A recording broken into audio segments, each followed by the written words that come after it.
Hello, আসসালামু আলাইকুম। এই বৃষ্টির দিনে আজকে চিংড়ি মাছ দিয়ে শাপলার তরকারি রান্না করতেছি।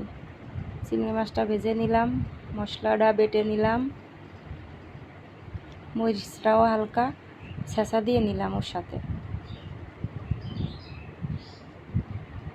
মশলা দিয়ে চিংড়ি মাছ দিয়ে সুন্দর করে কষায়ে লবণ হলুদ দিয়ে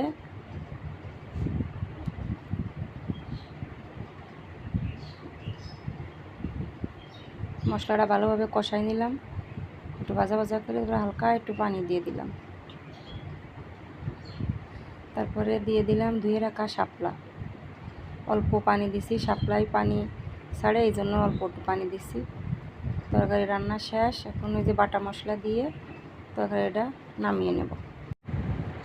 আমার ভিডিওটা যদি তোমাদের ভালো লাগে কমেন্ট করে জানাইও কেমন হয়েছে।